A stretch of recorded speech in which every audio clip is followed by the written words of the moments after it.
Ya, kali ini saya akan menjelaskan topik untuk mata kuliah perpajakan.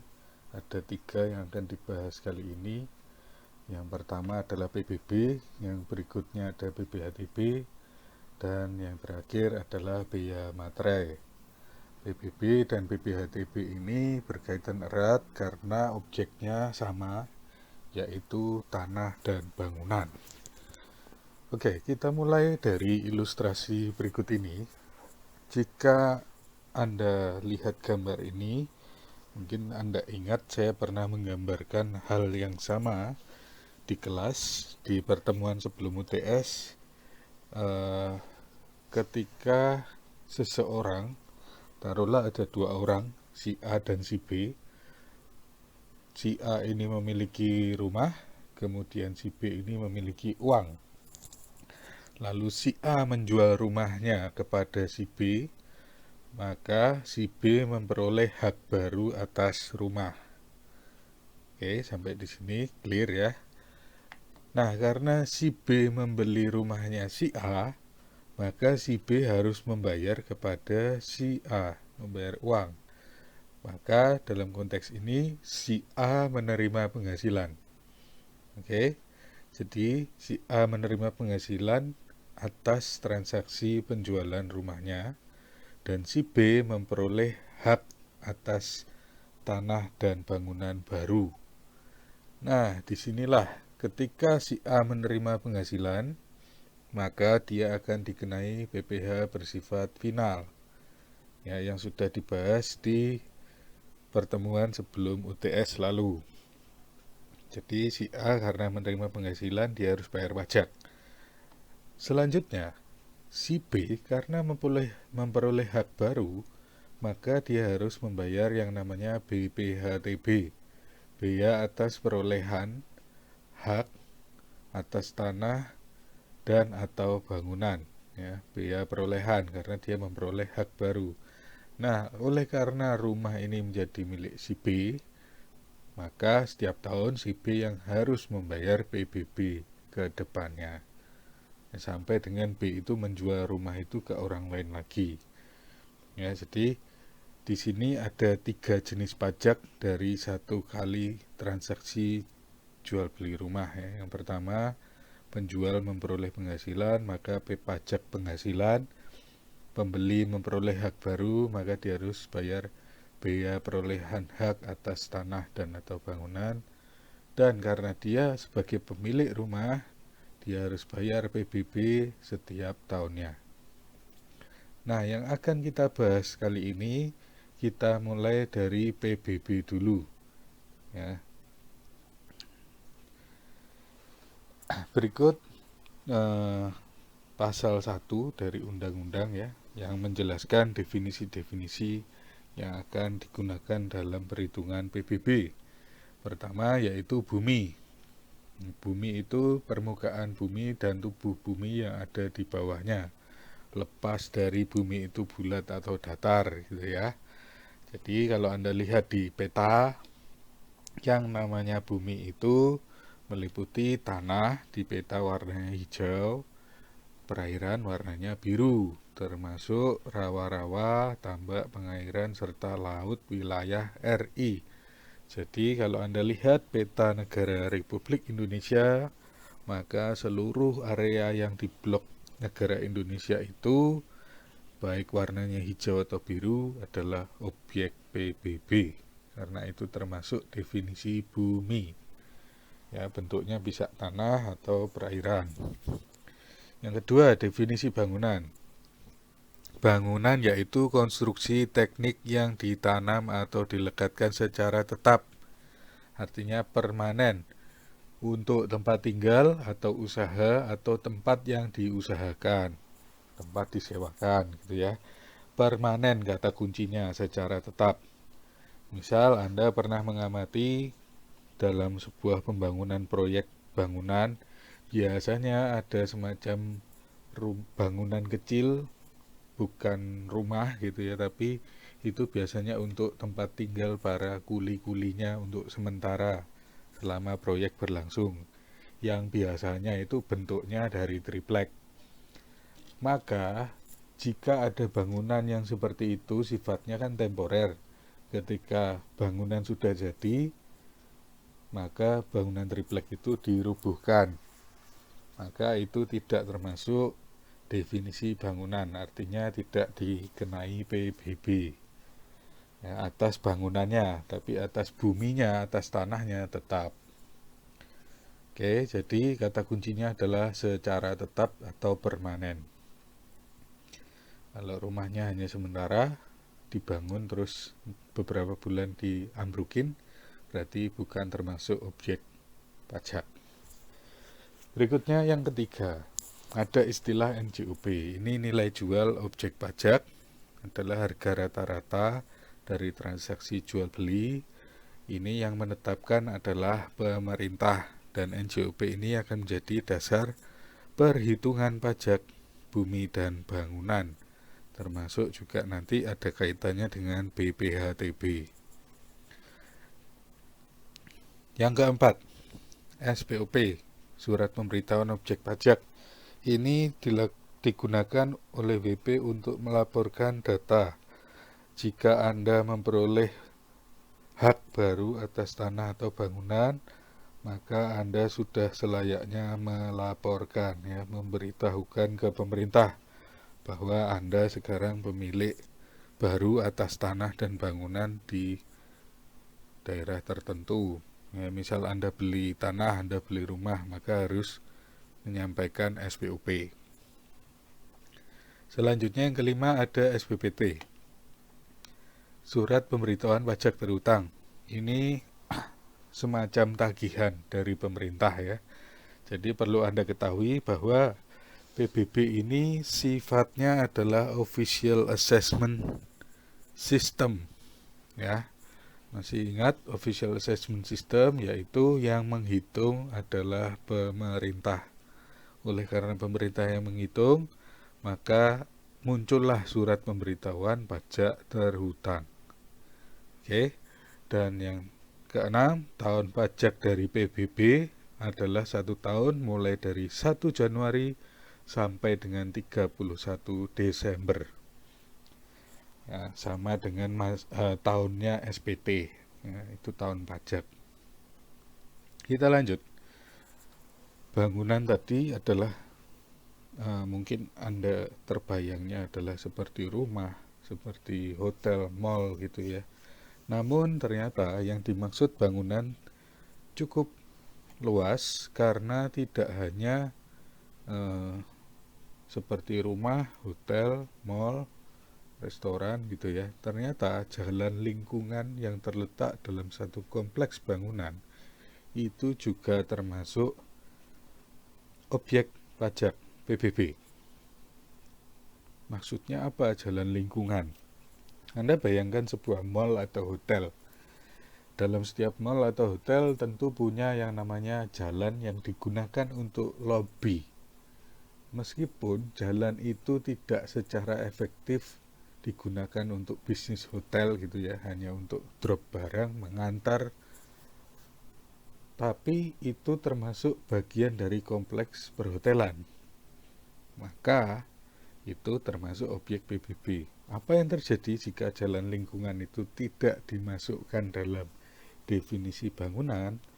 Maka ada kemungkinan para pemilik bangunan itu memperluas jalan lingkungnya untuk mengurangi PBB-nya. Nah, oleh karena itu, segede apapun lobbynya itu termasuk objek PBB. Ya, misal pabrik itu ada beberapa plan biasanya, dan antar plan itu ada jalan yang menghubungkan. Jika itu dalam satu kompleks yang sama, maka itu termasuk objek PBB, ya. Tuh. Berikutnya jalan tol, jelas karena jalan tol ini juga dipergunakan untuk transportasi yang berbayar, ya. Dan itu bentuknya bangunan juga. Kolam renang, ya. Jadi jangan dikira definisi bangunan itu hanya berbentuk rumah, kolam renang pun termasuk bangunan. Ya, supaya menghindari rancu gitu ya. Ini kan pajak atas bumi dan bangunan, tanah gitu ya. Nah, ini kolam renang kan air. Ya, tetap itu termasuk bagian dari bangunan ya. Nah, selanjutnya ada pagar mewah. Ini pagar yang gede. Ya, banyak kita jumpai di perumahan-perumahan elit, perumahan mewah, pagarnya tebel-tebel, gede-gede. Nah, pagar mewah ini termasuk objek pajak PBB. Ya, supaya orang tidak memanfaatkan celah gitu ya. Kalau misal pagar ini tidak termasuk dalam objek PBB, maka orang akan berlomba-lomba memperbesar pagarnya untuk meminimalisir PBB-nya ya. Tempat olahraga, galangan kapal, dermaga. Nah, ini juga penting nih diketahui ya. Kalau Anda ke mall membawa kendaraan, entah itu mobil atau sepeda motor, Anda parkir di darat. Ya, nggak mungkin mobil atau motornya digantung atau ditenggelamkan. Ya, pasti di darat. Nah, terus ketika kita ngomong galangan kapal atau dermaga, bukankah itu juga tempat parkir untuk para perahu? Jelas ya, oleh karena itu air itu termasuk bagian dari objek PBB ya. Karena perahu itu parkirnya di air, bukan diletakkan di darat. Nah, ini supaya adil gitu ya. Kemudian taman mewah ya, taman mewah, terus tempat penampungan kilang minyak, air dan gas dan pipa minyak, dan atau fasilitas lain yang memberikan manfaat nilai tambah gitu ya. Itu yang dimaksud dengan bangunan ya. Jadi sangat luas bangunan yang dimaksud. Ini perlu diketahui supaya Anda tidak luput dalam menghitung PBB ya. Supaya jangan sampai nanti merasa lu PBB saya kok ditagihnya besar. Nah, ternyata ada elemen-elemen yang termasuk dalam komponen bangunan tapi Anda tidak memperhitungkannya. Lanjut. NJOP, nilai jual objek pajak. Ini yang menentukan adalah pemerintah ya.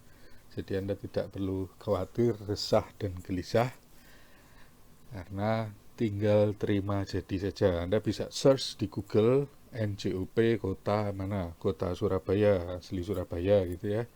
Atau Anda asli kota mana, bisa di search NJOP kota X gitu ya. Nah, dari mana pemerintah menetapkannya? Pertama, dari perbandingan harga dengan objek lain yang sejenis. Artinya dia bandingkan dengan objek yang sejenis. Misal sama-sama perumahannya, sama-sama perhotelannya, itu bisa dibandingkan, benchmark. Lalu bisa juga dari nilai perolehan baru. Jadi dengan cara menghitung seluruh biaya yang dikeluarkan untuk memperoleh objek tersebut. Jadi untuk membangun sebuah bangunan, maka perlu material, cost ya, dan sebagainya. Maka biaya untuk membangun bangunan itu bisa jadi nilai perolehan baru dan menjadi dasar penentuan NJOP. Kemudian yang ketiga ada nilai jual pengganti. Ini berdasarkan jika objek itu dijual laku berapa gitu ya. Ini berdasarkan respon pasar atau hasil produksi objek pajak tersebut. Ya, tapi intinya dari semua ini NJOP itu ditetapkan oleh pemerintah, ikutnya ke perda masing-masing daerah ya. Jadi Anda bisa search di Google. Anda bisa lihat NJOP untuk masing-masing alamat. Di situ akan muncul NJOP tanahnya berapa, NJOP bangunannya berapa. Kita lanjut. SPOP tadi untuk pemberitahuan ketika Anda memperoleh hak baru, dan SPPT akan Anda terima ketika awal tahun ya. Jadi Anda jalan 1 tahun dulu baru ditagih di awal tahun berikutnya. Berikutnya ada namanya NOP. NOP ini semacam ID ya, ID ibarat mahasiswa itu NRP gitu ya. Nah, yang mencerminkan lokasi. Anda lihat di sini ya, ada 18 digit Dan 2 digit pertama itu kode dati 1 sampai dengan kode nomor blok sampai dengan kode khusus.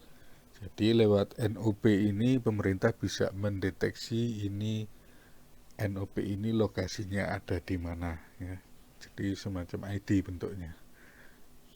Jadi ketika Anda melaporkan SPOP, memperoleh hak baru, maka Anda akan memperoleh NOP. Lanjut, fungsi dari NOP karena dia bentuknya seperti ID, maka yang pertama jelas ID tadi disusun dari berdasarkan lokasi gitu ya. Maka yang pertama fungsi NOP sendiri adalah mendeteksi atau memudahkan mengetahui letak atau lokasi objek pajak. Karena ID-nya itu mencerminkan lokasi di mana. Yang kedua, memudahkan pemantauan penyampaian atau pengambilan SPOP ya. Jadi jelas tiap alamat pasti punya NOP sendiri-sendiri dan tidak mungkin kembar ya. Dan oleh karena itu bisa juga untuk mengetahui sudah atau belum terdaftarnya. Yang ketiga, sebagai alat untuk mengintegrasikan data atributik dan grafis atau peta. Jadi pemerintah itu sebenarnya punya peta ya. Saya pernah nengokin, misal PBB-nya bentuknya seperti maps gitu ya. Ada denah, ada kotak-kotak rumahnya, blok-bloknya, alamatnya. Jadi kalau sudah bayar PBB dia bisa berwarna hijau, kalau misal belum berwarna merah. Nah, itu yang pernah saya lihat dulu, mungkin sekarang berubah gitu ya. Tapi intinya adalah dari NOP ini pemerintah bisa membuat sebuah peta atau denah. Berikutnya yang keempat, mengurangi kemungkinan ketetapan ganda ya, ini fungsi esensial dari ID ya. Primary key unik, tidak akan ada yang kembar. Jadi meminimalisir sengketa ya, supaya nggak kembar satu alamat punya 2 NOP ya, karena NOP-nya berdasarkan alamat. Yang kelima, memudahkan penyampaian SPPT. Jelas ya, kalau misal ditagih, maka jelas yang ditagih NOP yang mana, clear ya, untuk mempermudah tagihan. Dan yang keenam, bagi pemilik objek atau WP-nya gitu ya, maka ini menjadi identitas semacam NPWP ya, tapi ini NOP berlakunya untuk tanah dan bangunan, kalau NPWP untuk orangnya, WP-nya. Kita lanjut. Ini penting Anda ketahui, siapa sih yang seharusnya membayar PBB atau yang menanggung PBB ya. Atau dalam hal perpajakan kita kenal dengan siapa subjek pajak sebenarnya dari PBB. Ya, misal ada seseorang punya rumah gitu ya. Misal si A punya rumah disewakan ke si B. Maka yang menggunakan si B, tapi pemiliknya si A. Maka siapa yang bayar pajak, si A atau si B? Nah, ini kita bisa bahas nih. Penanggung PBB adalah orang atau badan yang pertama mempunyai hak atas bumi atau tanah. Jadi pemilik tanahnya siapa? Itulah yang harusnya menanggung yang paling pertama atau yang utama. Oke. Yang kedua, siapa yang memperoleh manfaat atas bumi atau tanah? Siapa yang menggunakan tanahnya? Dia yang bayar PBB. Yang ketiga, siapa yang memiliki atau menguasai bangunan? Karena ada tanah dan bangunan. Nah, itu ya. Jadi misal bentuknya bangunan, berarti sudah pasti tanah dan bangunan.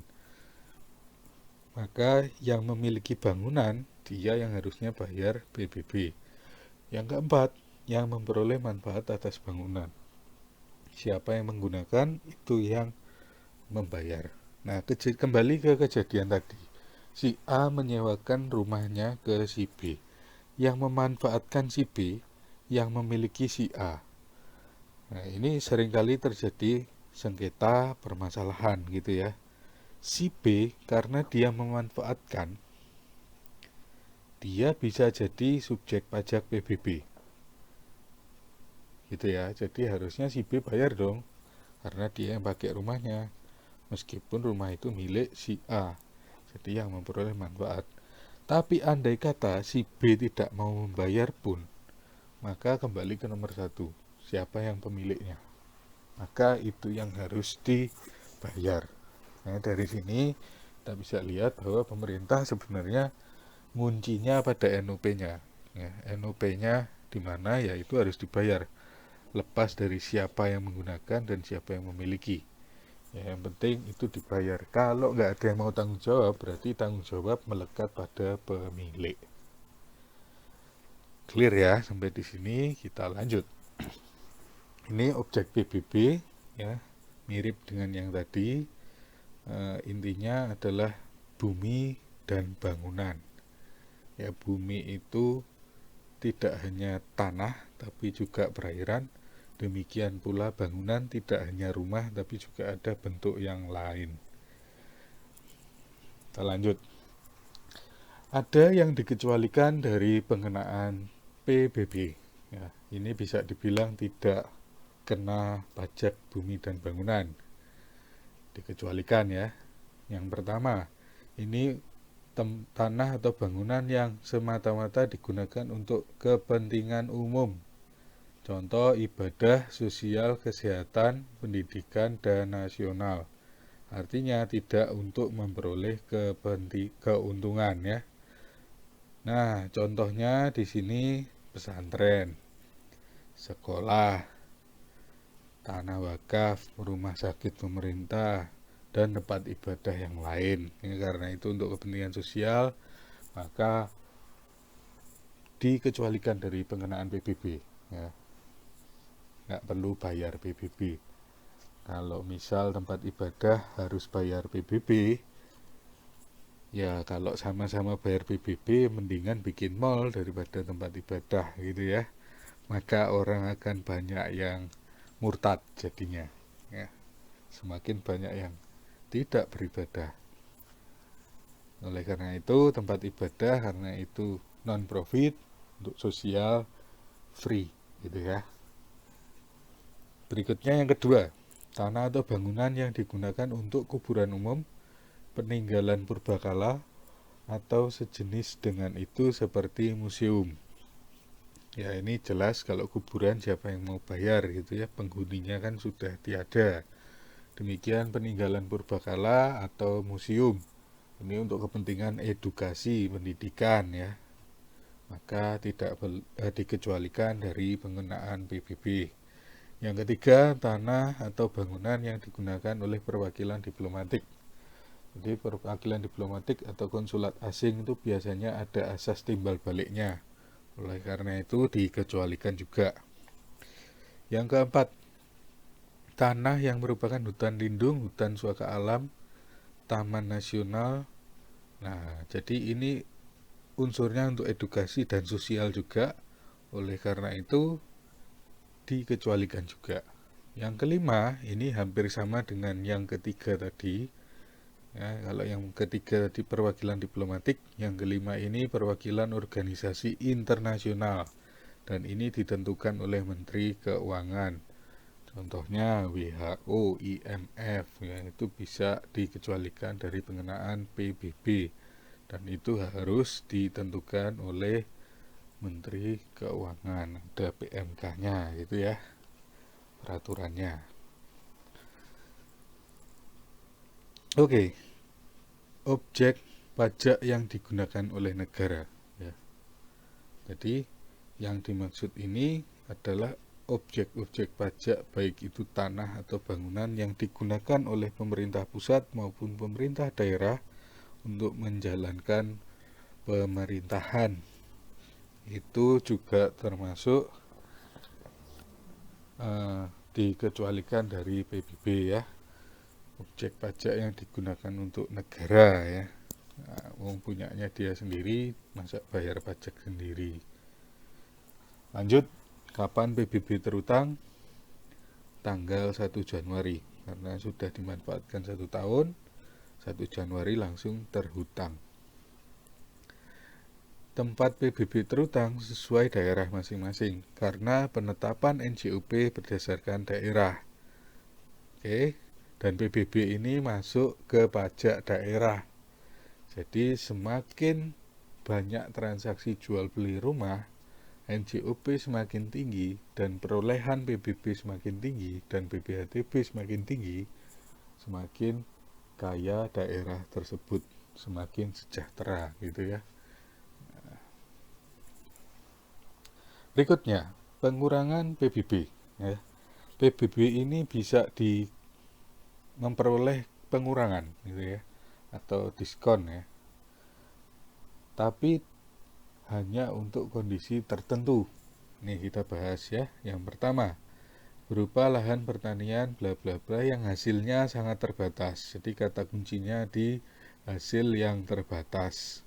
Pertanian, kebun, perikanan, ternak. Karena hasilnya terbatas, maka penghasilannya pas-pasan, kesulitan bayar PBB, maka bisa dikategorikan ini orang tidak mampu, maka bisa dapat pengurangan ya. Yang kedua, objek yang dimiliki oleh WPOP yang berpenghasilan rendah, yang nilai jualnya meningkat akibat adanya pembangunan atau perkembangan lingkungan. Ini contoh yang jelas adalah rumah-rumah warga di daerah Mer ya. Dulu tahun 2009 jalan Mer itu belum ada. Jadi NJOP di sana masih kecil-kecil aja, masih santuy gitu ya.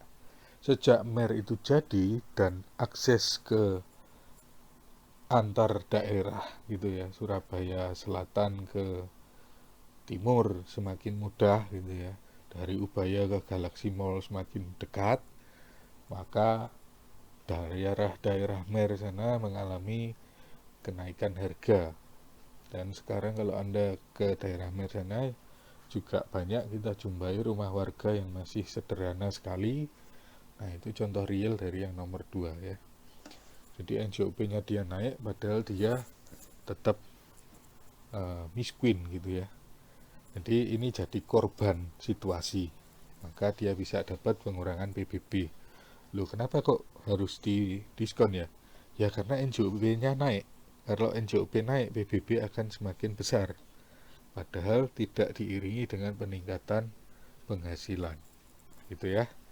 Yang ketiga, ini yang dimiliki oleh WPOP yang penghasilannya semata-mata berasal dari pensiunan. Jadi dia sudah tidak punya gaji, hidup dari uang pensiunnya, maka bisa dapat pengurangan karena pasti punya kesulitan dalam memenuhi PBB ya. Berikutnya, objek pajak yang dimiliki dikuasai oleh WPOP yang penghasilan rendah ya. Ini berarti karena miskin gitu ya, miskin, kesulitan membayar PBB, bisa dapat pengurangan ya.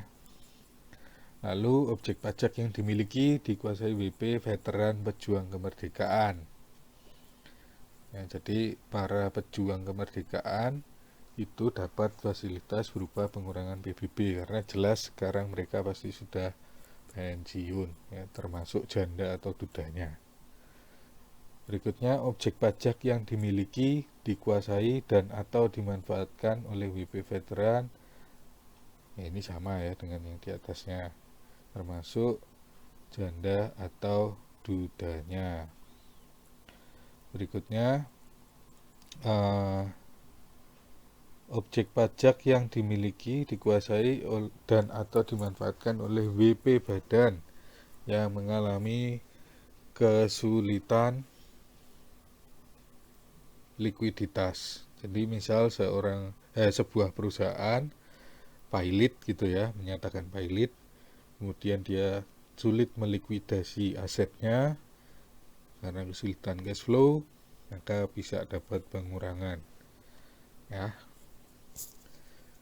Yang kedua, bagian besar yang kedua yaitu WPOP yang terkena bencana alam seperti gempa, banjir, tanah longsor, gunung meletus, tsunami, kebakaran, kekeringan gitu ya.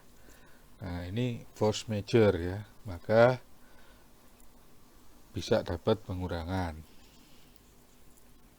Yang ketiga ini untuk WP anggota Veteran Pejuang Kemerdekaan. Berikutnya, besarnya pengurangan yang dapat diberikan. Ya, tadi ada 3 bagian besar ya.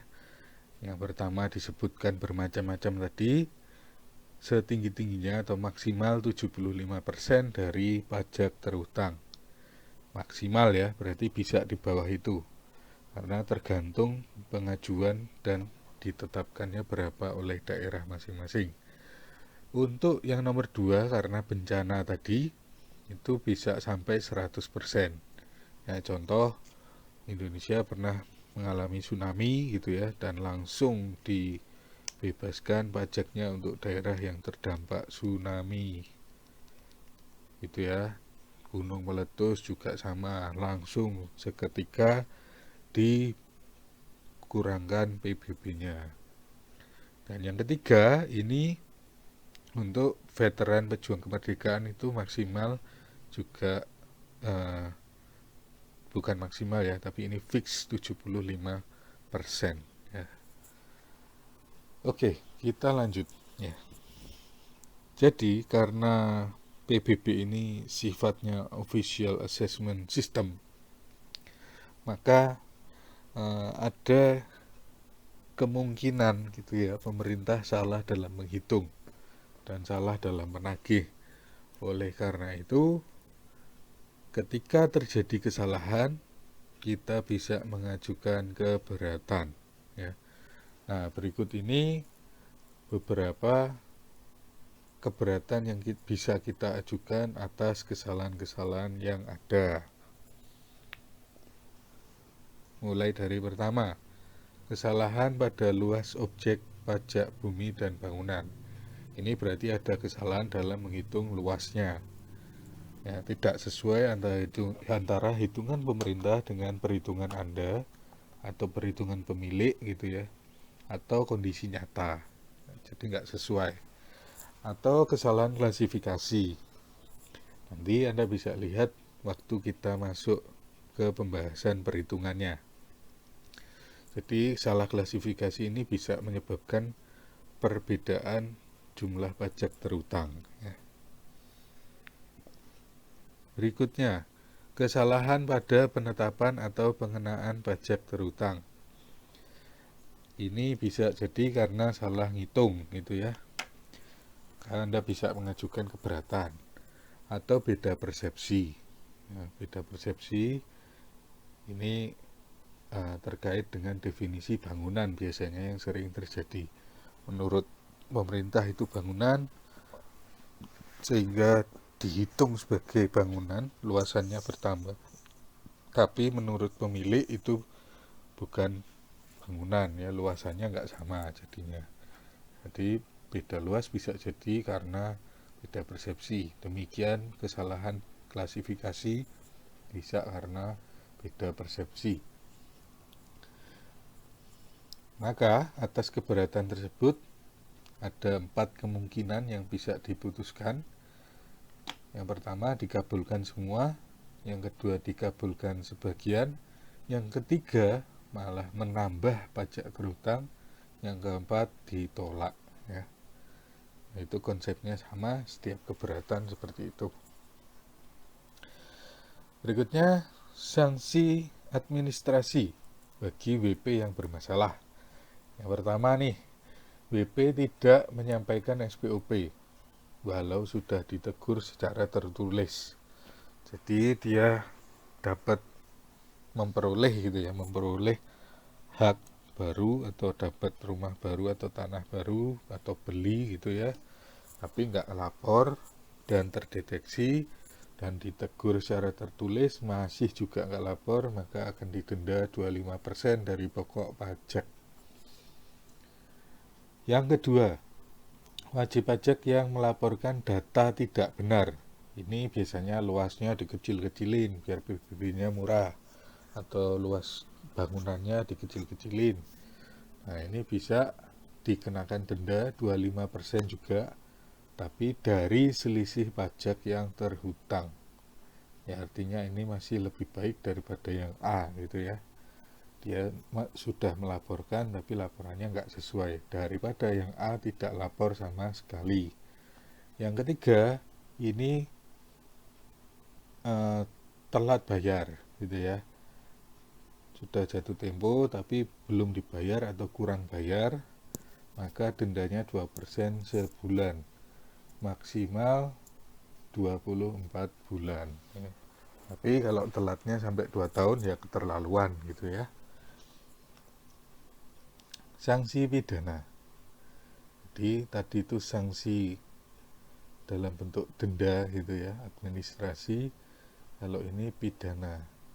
Bisa terkena pidana jika WP dengan sengaja tidak menyampaikan kepada DJP. Artinya tidak melaporkan SPOP ya. Tidak melaporkan SPOP itu sanksinya selama-lamanya 6 bulan atau denda setinggi-tingginya 2 kali lipat pajak terutang ya.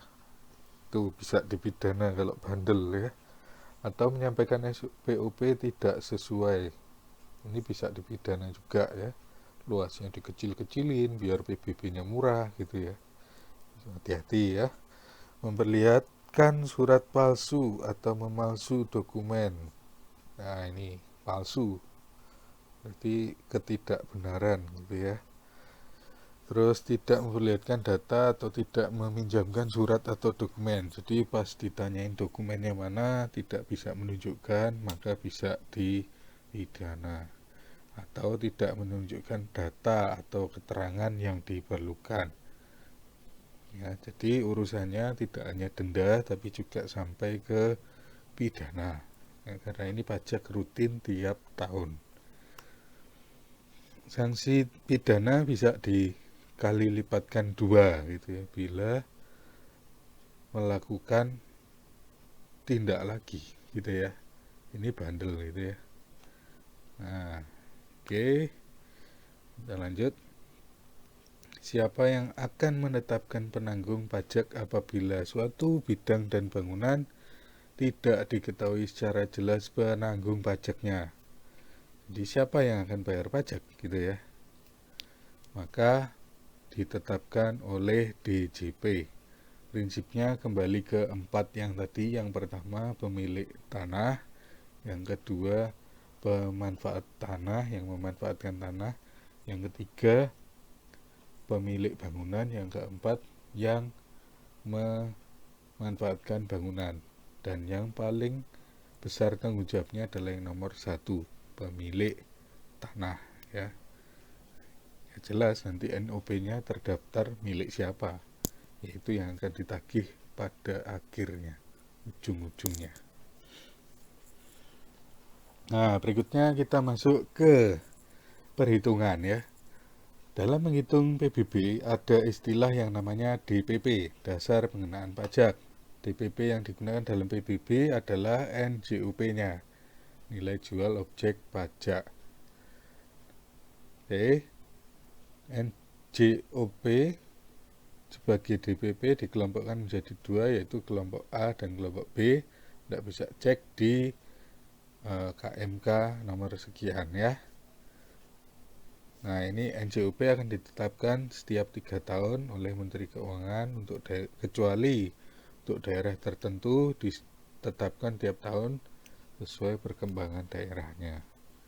Nah, jadi ada yang sifatnya ditetapkan Menteri, ada yang langsung daerah. Karena ini memang pada dasarnya pajak daerah. Lalu ada istilah NJOP-TKP ya. Nilai jual objek pajak tidak kena pajak. NJOP-TKP ini batas minimal NJOP ya, setinggi-tingginya 12 juta untuk setiap WP ya. Jadi itu maksimal 12 juta ya. Terus besarnya tiap daerah ditetapkan oleh pemerintah daerah setempat. Jadi karena setinggi-tingginya segitu bisa lebih rendah ya, tergantung kebijakan pemerintah daerahnya. Bila seorang WP memiliki beberapa objek pajak, maka yang diberikan NJOP TKP hanya salah satu objek pajak saja dengan nilai jual yang paling besar. Sedangkan objek lainnya tetap dikenakan secara penuh tanpa dikurangi NJOP TKP. Jadi NJOP TKP ini hanya satu per wajib pajak. Jadi misal Anda punya 3 rumah, ya NJOP TKP-nya hanya untuk satu rumah yang harganya paling tinggi, nilainya paling tinggi. 2 rumah yang lain tidak dapat NJOP TKP. Ya. Jadi pertimbangkan, haruskah punya banyak rumah, gitu ya. Nah, berikutnya NJKP. Nilai jual kena pajak. Tadi ada NJOP, NJOP TKP, lalu ada NJKP. NJKP ini yang tadi dimaksud beda kategori ya. Kategorinya itu ada 2 ya, NJOP untuk NJKP untuk P2 ya. Jadi ada NJKP untuk P2 ini ada 2 jenis. Untuk perdesaan dan perkotaan, artinya ini untuk tempat tinggal gitu ya, baik di desa maupun di kota. Maka jika tanah atau bangunan tersebut diperuntukkan untuk tempat tinggal, NJKP-nya bisa 40% atau 20% ya. 40% jika dia 1 miliar ke atas NJOP-nya. Jika NJOP-nya kurang dari 1 miliar, 20% NJKP-nya. Lalu jika objek pajaknya berupa perkebunan, langsung NJKP-nya 40%. Jika objeknya berbentuk kehutanan, maka 40% juga NJKP-nya. Jika objeknya pertambangan, 20% dari NJOP ya. Jadi ini perlu Anda cermati ketika menghitung PBB, karena ini akan menentukan berapa besarnya pajak terutang nanti. Nah, ini rumus menghitung PBB ya. Jadi ada pertama istilah NJOP, ada NJOP TKP, ada NJKP, dan tarifnya 0,5%. Oke. Maka Anda harus tahu NJOP-nya berapa. NJOP TKP, misal dalam soal tidak diketahui, maka Anda bisa asumsikan 12 juta gitu ya. NJKP Anda lihat dulu objeknya ini apa, pedesaan, perkotaan, perkebunan, perhutanan, atau pertambangan. Pedesaan perkotaan di atas 1 miliar atau di bawah 1 miliar NJOP-nya sebelum dikurangi NJOP TKP ya. Nah, jika di atas 1 miliar atau 1 miliar, maka 40%. Kalau P2 tadi. Kalau untuk di bawah 1 miliar berarti 20%. Ya, gampang sekali menghitungnya ya. Memang definisinya yang agak banyak pada materi kali ini ya, supaya jelas bedanya bumi dan bangunan yang dimaksud itu seperti apa ya. Kita masuk ke contoh ya. Anton tinggal di suatu perumahan. Dia menempati sebuah rumah dan luas bumi 1000 meter persegi dengan nilai jual, berarti ini NJOP ya, 802.000 per meter persegi. Lalu luas bangunannya 400 meter persegi dengan nilai jual, NJOP bangunan ya. Tadi saya sempat bilang bahwa NJOP ada 2, untuk bumi atau tanahnya dan bangunannya. Ini bisa beda ya.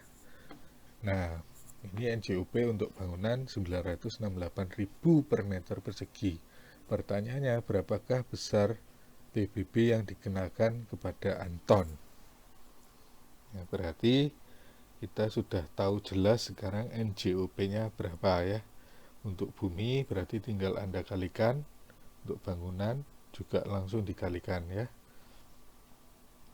Maka inilah jawabannya ya. Pertama-tama kita harus hitung NJOP buminya. Tadi buminya 1000 meter persegi kalikan 802.000. Maka ketemu 802 juta. NJOP bangunan tadi luasnya 400 meter persegi, kalikan per meter perseginya 968.000, maka ketemu 387.200.000. Maka tinggal ditambahkan NJOP-nya jadi 1.189.200.000. Nah, karena tadi tidak diketahui di soal ya, NJOP TKP-nya berapa, maka Anda bisa asumsikan 12 juta. Maka langkah selanjutnya NJOP dikurangi NJOP TKP jadinya 1.177.200.000 gitu ya. Baru Anda kalikan NJKP. Karena dia NJOP-nya di atas 1 miliar, maka 40%. Karena tadi untuk perumahan. Ya, perumahan. Jadi kalikan 40% dari 1.177.000.000 ini ketemulah 470.880.000 kalikan tarif 0,5%, maka ketemulah 2.354.400. Inilah PBB yang terhutang. Ya, di sini Anda bisa bayangkan kalau Anda salah menentukan NJKP saja, perhitungan di bawah akan berbeda sangat drastis. Misal di sini Anda salah menentukan 20%. Ya bisa jadi cuma 1.100.000 sekian ribu. Bedanya sangat jauh. Jadi hati-hati, cermati dalam menghitung NJKP. Ya. Oke, itu untuk PBB ya. Kita lanjut ke topik berikutnya, yaitu BPHTB. BH perolehan hak atas tanah dan atau bangunan. Ini juga termasuk penghasilan daerah ya, pajak daerah. Mungkin Anda sering mendengar istilah pajak dan bea ya. Ada bea cukai, bea impor gitu ya. Ada juga pajak. Apa sih bedanya pajak dan bea gitu ya? Saya akan jelaskan ya. Kalau pajak itu Anda bisa terima manfaatnya dulu, bayarnya di belakang. Bisa terhutang ya. Makanya sering Anda jumpai pajak terhutang. Karena Anda menerima manfaatnya dulu, baru bayar pajaknya di belakang. Tapi yang namanya bea itu tidak pernah terhutang. Karena bea itu pajak yang dibayar secara langsung pada saat transaksi itu terjadi ya. Jadi saat Anda memperoleh hak atas tanah dan bangunan baru, saat itu juga Anda harus bayar bea perolehannya. Oke, jadi itu beda esensial antara pajak dan bea ya, jadi bea ini dibayar langsung. Yang dimaksud hak atas tanah gitu ya, hak atas bangunan. Hak itu berarti hak untuk mengelola juga bisa, hak untuk memiliki juga bisa ya, jadi bisa hak mengelola atau hak memiliki. Nah itu ya.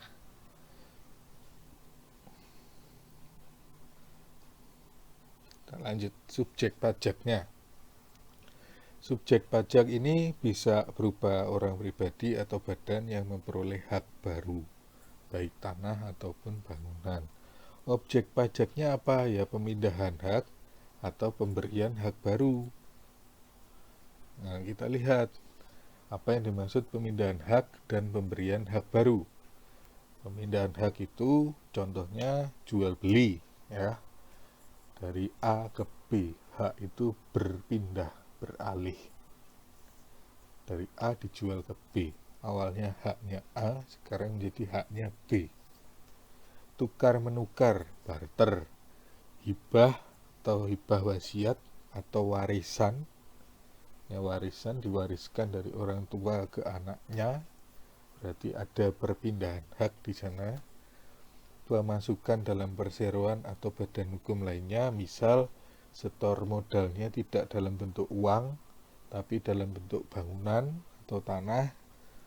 Nah, berarti setor modal ada peralihan hak di sana. Pemisahan hak yang menyebabkan peralihan, jadi misal tanah yang awalnya milik satu orang kemudian dibelah menjadi dua, yang separuh dijual, maka yang separuh beralih ke orang lain. Nah, jadi ini pisah yang menyebabkan peralihan. Penunjukan pembeli dalam lelang, jika tanah atau bangunan dilelang, maka ya sama dengan jual beli gitu ya, akan berpindah atau beralih haknya. Penggabungan, merger ya, peleburan, itu juga bagian dari pemindahan hak. Atau hadiah ya, memperoleh hadiah dalam bentuk atau berupa tanah, berupa rumah, maka ada pemindahan hak di sana ya. Penerima hadiah memperoleh hak baru. Nah, apa yang dimaksud pemberian hak baru? Ini kelanjutan dari pelepasan hak atau di luar pelepasan hak.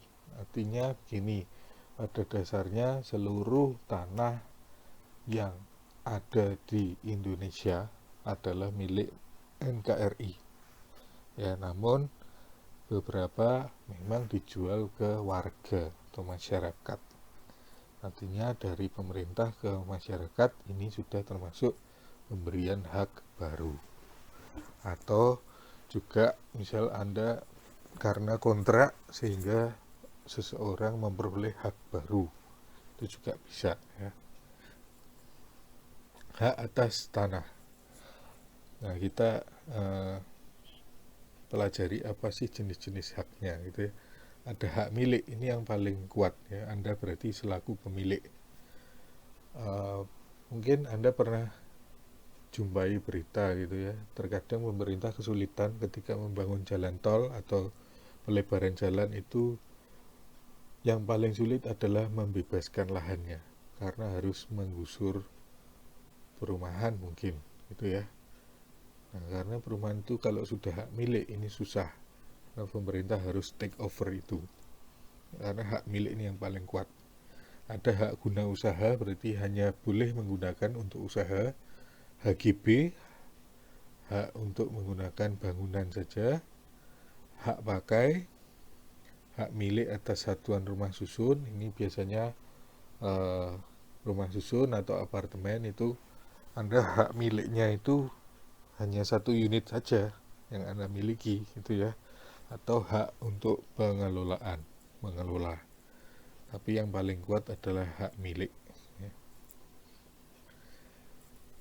Berikutnya hampir sama dengan PBB ya. Ada beberapa yang tidak termasuk objek BPHTB. Ya, ini sama perwakilan diplomatik atau konsulat karena ada asas timbal balik. Maka dia tidak perlu bayar BPHTB. Ya, bukan objek. Negara untuk penyelenggaraan pemerintah ya. Jadi untuk kantor-kantor dinas pemerintahan itu bukan objek BPHTB, wong punyanya dia gitu ya, punyanya pemerintah, dipakai pemerintah ya sudah. Nah, berikutnya ada badan atau perwakilan organisasi internasional. Ini sama ya kayak WHO, IMF, di PBB juga dikecualikan ya. Berikutnya apabila tidak ada perubahan nama, ya jelas karena tidak ada perubahan nama, ya kepemilikannya nggak berubah, jadi nggak akan muncul BPHTB-nya. Jadi kalau Anda ingat-ingat ilustrasi pada penjelasan di awal tadi, ketika A menjual rumahnya ke B, transaksi terjadi, BPHTB dibayar, PPh final dibayar, PBB tiap tahun. Jadi PPh final dan BPHTB itu setiap terjadi transaksi. Itulah mengapa harga rumah makin lama akan semakin naik, semakin melambung. Selain karena para pengusaha jual beli rumah itu mencari profit, satu sisi juga, setiap kali rumah itu ditransaksikan pasti muncul BPHTB dan PPh final. Nah, selaku pemilik rumah pasti Anda harus bayar BPHTB. Dalam konsep cost accounting, BPHTB itu adalah acquisition cost kita, ya, cost atau biaya untuk mengakuisisi sebuah tanah atau bangunan. Karena itu cost, maka harganya akan semakin naik. Semakin sering rumah itu diperjualbelikan, harganya akan semakin tinggi. Ya, makanya hal yang wajar jika ada perumahan baru, lalu jeda berapa bulan harganya sudah melambung karena sudah diperjualbelikan berapa kali, gitu ya. Berikutnya, apa orang pribadi atau badan yang karena wakaf. Lalu orang pribadi atau badan untuk kepentingan ibadah, ya. Konsepnya masih sama, untuk kepentingan sosial dan ibadah itu bukan objek BPHTB. Kapan BPHTB terutang? Ya, tadi namanya kan BEA gitu ya. Jadi mulai terutang sejak tanggal dibuat dan ditandatanganinya akta transaksi. Karena transaksi bisa berupa jual beli, bisa berupa tukar menukar, hibah, wasiat, atau hadiah. Jadi saat akta itu ditandatangani, saat itu juga BPHTB terutang dan harus langsung dibayar. Atau sejak tanggal yang bersangkutan mendaftarkan peralihan haknya ke kantor bidang pertanahan. Ya, jadi sejak ditandatangani akta atau sejak didaftarkan.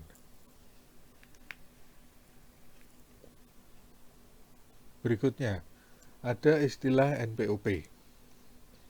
NPOP ya. Di PBB tadi istilahnya NJOP, di sini NPOP, nilai perolehan objek pajak. Kalau NJOP nilai jual objek pajak. NPOP ini ada dua, dari harga transaksi atau harga pasar.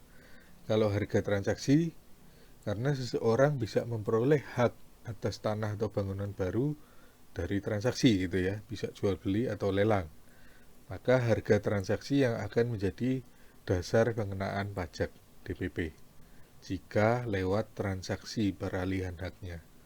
Tapi jika transaksinya itu berupa tukar menukar atau pengalihan haknya ya, karena barter, karena hibah wasiat, waris dan seterusnya, maka menggunakan harga pasar.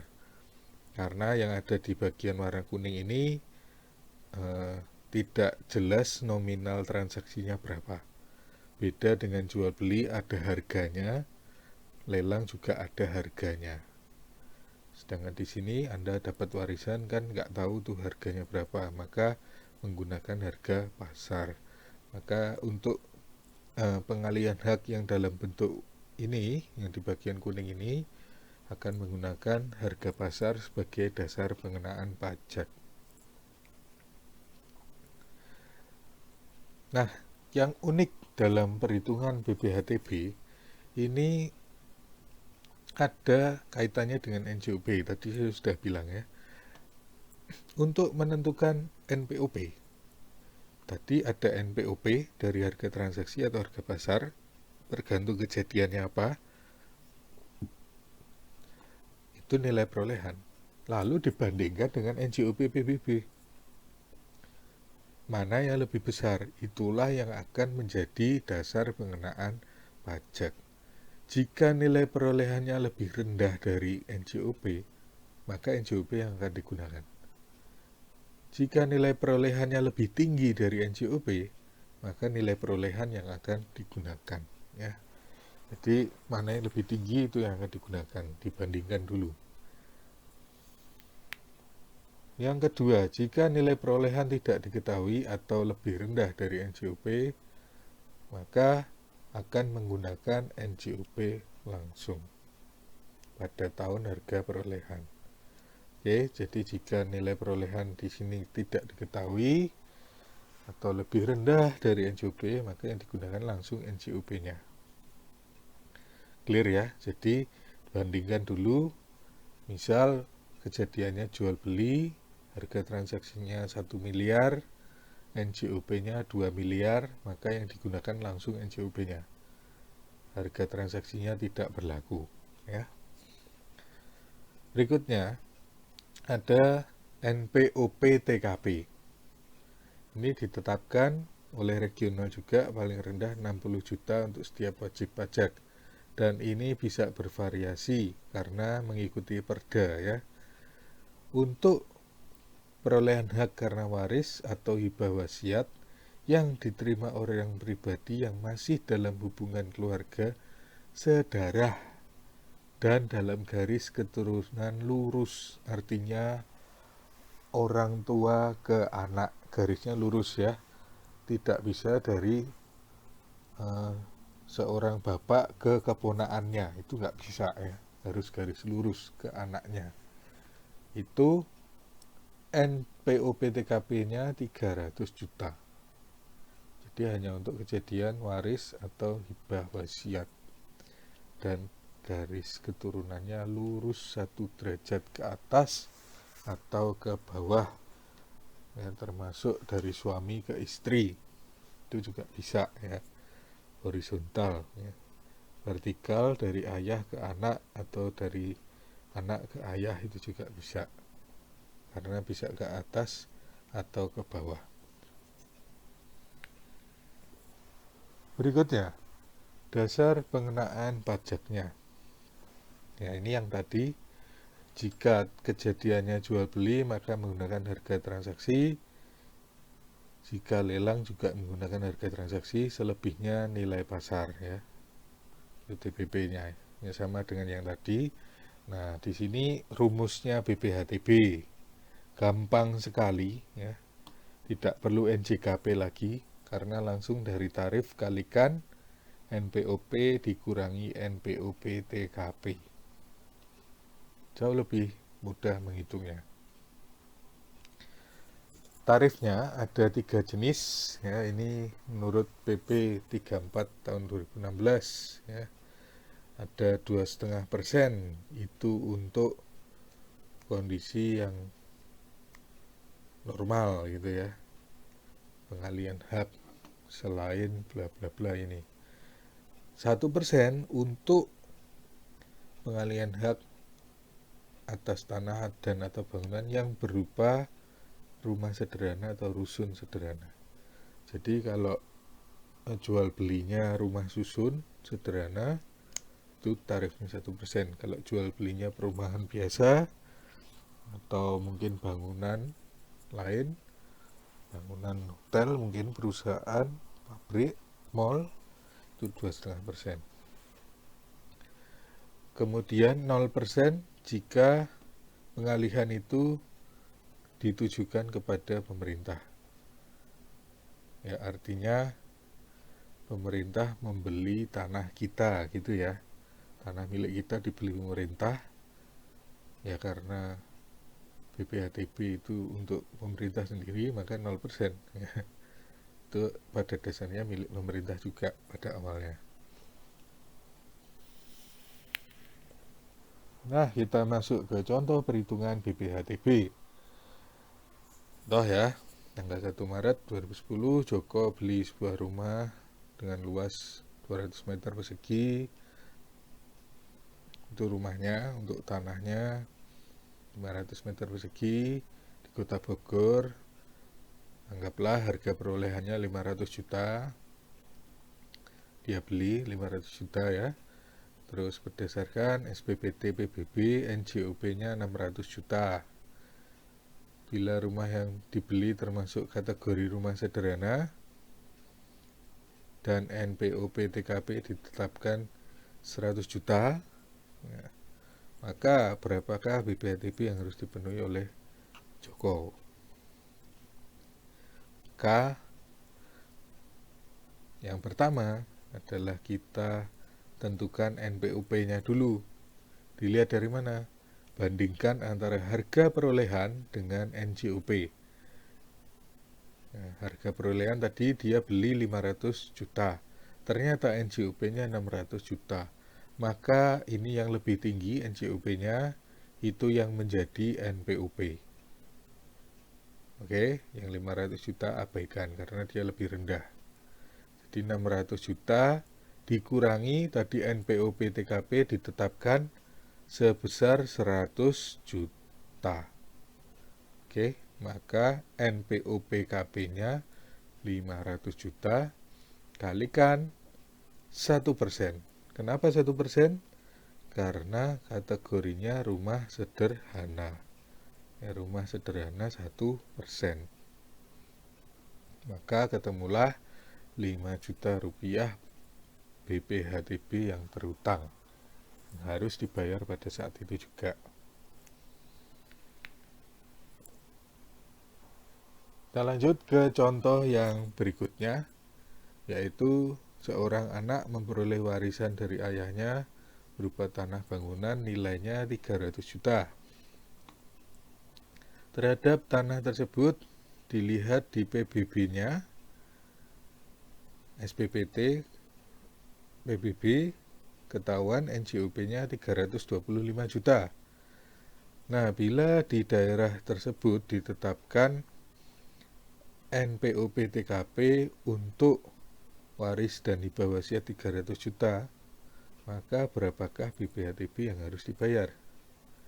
Nah, kita lihat ya. Nilai pasar tadi 300 juta ya, nilai pasar.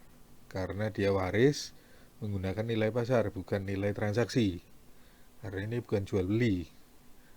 300 juta, ternyata NJOP-nya 325 juta. Maka ambil yang tertinggi, yaitu 325 juta. Ini yang menjadi NPOP. Lalu dikurangi NPOP TKP 300 juta. Nih, ditetapkan NPOP TKP 300 juta di soal ya. Jadi NPOP KP-nya tinggal 25 juta. Kalikan berapa? 2,5%. Karena tidak ada kata-kata sederhana. Nah, jadi tarifnya normal 2,5%. Maka BPHTB yang harus dibayar adalah Rp625.000. Nah, jadi itu untuk BPHTB. Kita beralih ke topik yang ketiga ya. Yang ketiga yaitu bea materai. Ya, semua pasti sudah tahu bea materai itu seperti apa ya. Bentuknya seperti mirip-mirip perangko gitu ya, tapi ada nominalnya, dan itu resmi di Indonesia. Ini dasar hukumnya. Jika Anda kepengen tahu, kepengen baca-baca, nanti bisa search di Google ya, dasar hukum bea materai. Berikutnya, pengertian umum bea materai. Ya. Bea tadi saya sudah jelaskan bahwa pajak yang sifatnya dibayar secara langsung. Ya, BPHTB tadi atas perolehan hak tanah dan atau bangunan. Kalau bea materai, pajak atas dokumen-dokumen. Jadi dokumen itu biar sah secara hukum,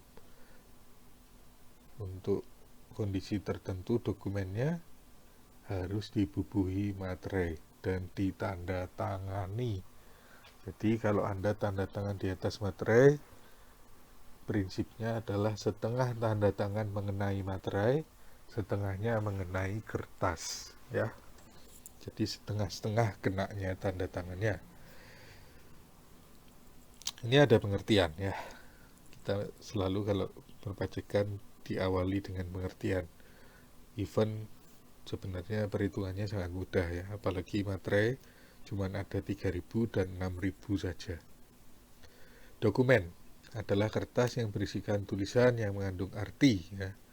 Jadi kertas yang berisi tulisan, ada tujuannya, ada manfaatnya ya, yang menggambarkan perbuatan, keadaan atau kenyataan ya. Surat pernyataan itu juga termasuk dokumen. Dan Anda sudah belajar di SIA bentuk-bentuk dokumen gitu ya. Tapi dokumen dalam hal perpajakan ini lebih luas ya.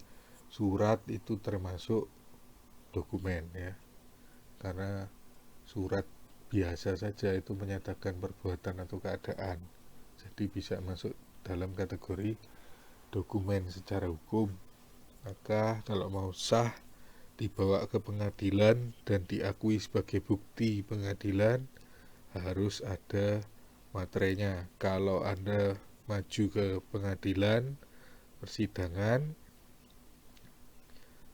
lalu Anda bawa barang bukti berupa surat pernyataan atau surat apapun atau dokumen apapun, tapi nggak ada materainya, pasti disuruh pulang gitu ya, karena tidak diakui sah secara hukum karena tidak ada materainya. Oke.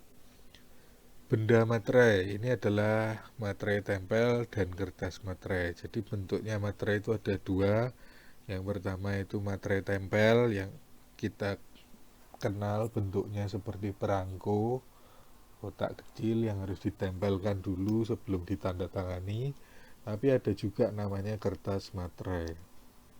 Ya, kertas materai ini contohnya adalah cek dan biliet giro ya. Itu setara dengan materai. Tanda tangan ya, semua sudah tahu tanda tangan itu apa, dan tanda tangan ini merupakan trademark dari setiap kita. Oleh karena itu harus sesuai dengan KTP gitu ya. Dan bisa juga tanda tangan itu terancap. Cap itu karena ada tanda tangan yang dicoret-coret ballpoint, lalu ada stempelnya. Nah, kayak stempel perusahaan itu bisa menjadi pengganti tanda tangan ya. Pemateraian kemudian ini adalah suatu cara melunasi biaya materai yang dilakukan pejabat pos atas permintaan yang belum dilunasi. Jadi misal Anda maju ke persidangan tapi dokumennya belum ada materainya, Anda bisa melakukan pemateraian kemudian ya. Jadi bisa disusulkan bayarnya. Kita lanjut ke objek bea materai. Objek bea materai yang pertama adalah surat perjanjian dan surat lain ya, sebagai alat pembuktian. Contoh surat kuasa, surat hibah, surat pernyataan. Yang kedua, akta notaris termasuk salinannya. Akta notaris ini objek bea materai. Jadi kalau nggak ada materainya nggak sah gitu ya. Akta yang dibuat oleh PPAT termasuk rangkap-rangkapnya. Yang keempat, surat yang memuat jumlah uang. Intinya ada uangnya, baik itu penerimaan, terus penyimpanan uang dalam rekening, saldo, atau pengakuan bahwa utang uang seluruhnya telah dilunasi atau diperhitungkan. Terus yang kelima, surat berharga seperti wesel, promise, dan accept. Yang keenam, efek saham ya, dengan nama dan dalam bentuk apapun, sekumpulan efek yang tercantum dalam surat kolektif. Yang kedelapan, dokumen yang akan digunakan sebagai alat pembuktian di pengadilan. Pertanyaannya adalah, dokumen yang kita pelajari di SIA, mulai dari SO, surat jalan, cash receipt, cash disbursement, wajibkah itu diberi materai? Ya, ini menjadi dilema ya, karena kalau hanya untuk kepentingan internal, pada dasarnya itu tidak perlu menggunakan materai. Akan tapi jika dokumen itu sudah berkaitan dengan eksternal dan ada kemungkinan permasalahan di kemudian hari, maka kita bisa bubuhkan materai. Karena suatu saat kalau ada masalah, kita bisa ajukan ke pengadilan dengan bukti dokumen yang sudah cantumkan materai ya. Tarifnya cuma dua ya, 3.000 dan 6.000. Jadi tinggal dipilih aja. Tapi tidak semudah itu memilih karena ini tarif dokumen yang terutang biaya materai 6.000. Jadi tidak semua dokumen harus menggunakan materai 6.000. Yang menggunakan 6.000 hanya ini saja ya. Surat perjanjian untuk dijadikan bukti di persidangan, di pengadilan. Atau surat pernyataan, surat perjanjian. Ya, nomor 1 dan 7 6.000 ya. Akta tadi 6.000 juga, akta notaris ataupun PPAT. Surat yang memuat jumlah uang lebih dari 1 juta. Jadi 1 juta ke atas. Jika dalam surat tersebut nominalnya, dalam dokumen tersebut nominalnya di atas 1 juta, materainya 6.000. Nah, ini biasanya terjadi pada mahasiswa ya. Ketika mengadakan sebuah acara, aktivis gitu ya, terus membayar honorarium ke pembicara, taruhlah, terus diberikanlah kwitansi, biasanya lupa gitu ya, lupa membubuhkan materai ya. Nah, materainya berapa? Kalau di atas 1 juta yang tertera dalam kwitansi itu di atas maka 6.000 rupiah ya. Berikutnya surat berharga yang di atas 1 juta, efek yang di atas 1 juta. Efek ini saham ya. Di 1 juta plus itu 6.000. Plus surat-surat penting dan akta. Nah, itu cara mengingatnya ya. Surat perjanjian untuk persidangan, akta-akta, terus surat yang berisi di atas 1 juta itu 6.000. Kalau ijazah kelulusan tidak perlu materai ya, meskipun kuliah Anda di atas 1 juta rupiah, karena dalam dokumen tersebut di ijazah tidak mencantumkan nominal sama sekali ya. Kata kuncinya di sini surat yang memuat jumlah uang. Kita lanjut ke dokumen yang terutang biaya materai tarif 3.000. Tarif 3.000 ini berlaku untuk surat yang memuat jumlah uang lebih dari 250.000 sampai dengan 1 juta pas. Jadi 1 juta bulat cukup dengan materai 3.000. Kalau 1 juta lebih 1.000 sudah materainya 6.000 ya. Sama konsepnya, surat berharga, efek, cek bilet giro itu 3.000 ya. Surat berharga maupun efek ini nominalnya di bawah 1 juta kalau efek ya. Kalau surat berharga 250.000 sampai 1 juta ya, sama dengan surat yang di atas. Khusus efek ini Anda beli 100.000 pun sudah ada materainya 3.000 biaya materai ya. Kita lanjut. Jadi misal Anda punya pertanyaan gitu ya, Pak, boleh nggak surat perjanjian ini atau surat yang digunakan untuk di pengadilan diberi materai 3.000? Pasti tidak sah secara hukum ya. Jadi Anda harus gunakan 6.000 supaya menjadi sah ya. Itu kemudian, nah ini dokumen yang tidak terutang biaya materai, surat yang memuat jumlah uang dari 0 sampai dengan 250.000 pas, itu nggak perlu biaya materai, sudah bisa disahkan secara hukum ya. Demikian surat berharga seperti wesel, promise, dan accept. Tidak terutang ya kata-katanya, bukan berarti tidak dikenai biaya materai ya, karena suatu saat peraturan bisa berubah gitu ya. Nah, ini yang tidak dikenakan, ya. Ini yang benar-benar tidak dikenai bea materai. Jadi nggak perlu ada materai sama sekali. Dokumen yang berupa surat penyimpanan barang. Ini di SIA Anda pasti sudah mengalami gitu ya. Ada dokumen kartu stok untuk menyimpan barang kan. Nah, itu nggak perlu ya. Terus surat angkutan penumpang ya, surat jalan itu nggak perlu ya. Terus surat pengiriman barang, bukti penerimaan barang itu nggak perlu. Segala bentuk ijazah ya, clear ya, nggak perlu materai. Terus tanda terima gaji, tanda terima gaji atau slip gaji, bukti pembayaran gaji, tunjangan dan macam-macam itu nggak perlu karena untuk keperluan internal.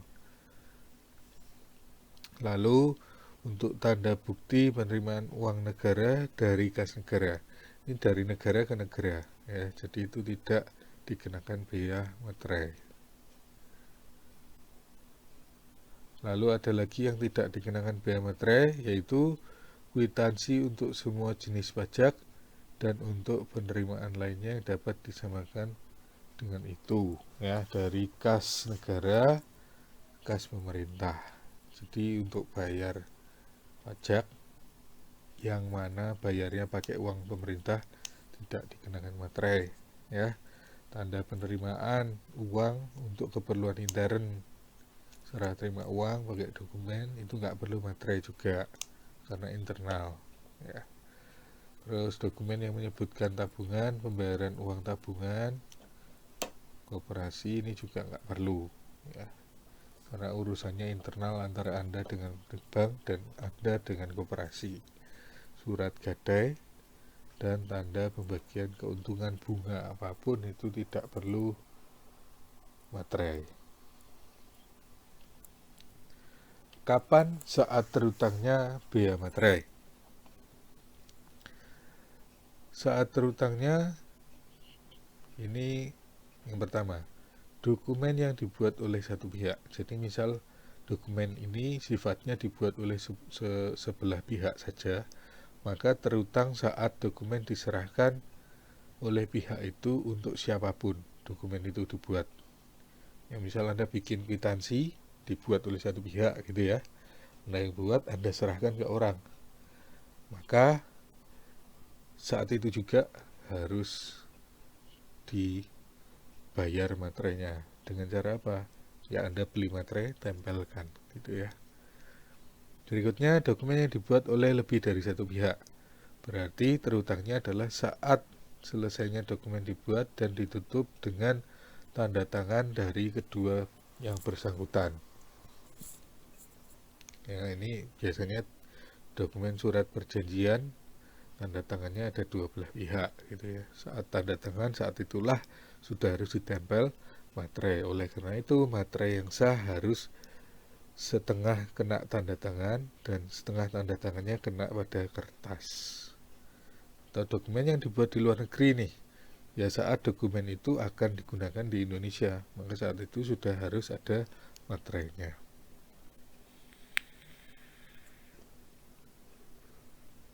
Nih ya, pihak yang terutang bea materai. Bea materai terutang oleh pihak yang menerima atau pihak yang mendapat manfaat dari dokumen. Ya, jadi siapa yang peroleh manfaat, dia yang seharusnya membayar materai. Jadi misal Anda bikin sebuah acara, kemudian membayar honorarium pembicara atau performernya, berarti Anda butuh kwitansi untuk bukti bahwa Anda sudah membayar dan sudah diterima oleh dia. Maka kwitansi ini misal nominalnya di atas 1 juta, maka Anda harus pakai materai 6.000. Yang bayar siapa? Apakah pembicaranya atau kita panitianya? Jelas kita panitianya, karena kita yang memperoleh manfaat dari dokumen tersebut. Ya, ini contoh kwitansi. Dokumen yang dibuat oleh dua pihak, bea materai terutang oleh masing-masing pihak.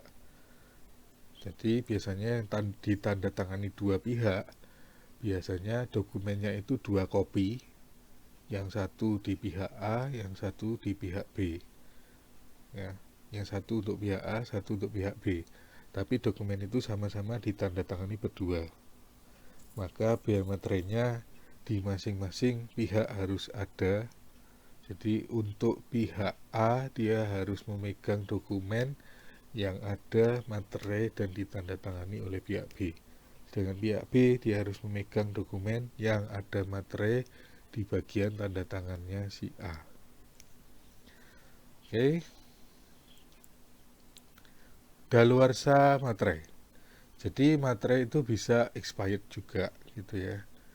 Ada masanya setelah 5 tahun, dan di setiap materai itu yang Anda beli pasti ada tahun